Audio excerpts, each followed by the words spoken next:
ഞങ്ങൾ Argentina fans Kappichal ഇങ്ങനെ ഗാന്ധി ഭവനിൽ ഫുഡ് കൊടുക്കാൻ തീരുമാനിച്ചതിൻ്റെ കാര്യം എന്താ വെച്ചാൽ നമ്മളിപ്പോൾ അമിതമായി ഫ്ലക്സുകൾ വെച്ചുകൊണ്ട് നാട്ടിൽ കൂടെ ഭയങ്കര ആയിട്ടുള്ള ദൂരത്താണ് ഇപ്പോൾ നടക്കുന്നത് ഫ്ലക്സിൻ്റെ പേരിൽ.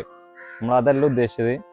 മാന്യമായി ഒരു ഫ്ലക്സ് വെക്കുക, അതിനപ്പുറത്ത് പാവങ്ങളെ അതുപോലെ ഇങ്ങനത്തെ സ്ഥലങ്ങളിൽ വന്നിട്ട് നമ്മളെ കൊണ്ട് കഴിയുന്നത് ചെയ്തു കൊടുക്കുക എന്നുള്ള ഉദ്ദേശത്തിൻ്റെ പേരിലാണ് ഇങ്ങനൊരു സംഭവം ഞങ്ങളിവിടെ ചെയ്തിട്ടുള്ളത്.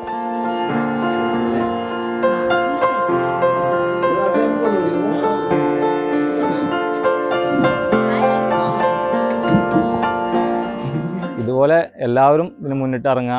നമ്മൾ ഇങ്ങനത്തെ സ്ഥലങ്ങളിൽ ഫുഡ് കിട്ടാനോ അതുപോലെ പാവങ്ങളെ സഹായിക്കാനോ ഇതൊക്കെ ഈ ആഭാസം ദൂരത്തും ഒഴിവാക്കിയിട്ട് മാക്സിമം ഫുട്ബോളിനെ സ്നേഹിക്കുക, അതിനപ്പുറം ഇങ്ങനത്തെ കാര്യങ്ങളോട്ട് മുന്നോട്ട് വരിക എന്നുള്ളൊരു തീരുമാനമാണ് ഇപ്പോൾ ഞങ്ങൾ എടുത്തിട്ടുള്ളത്.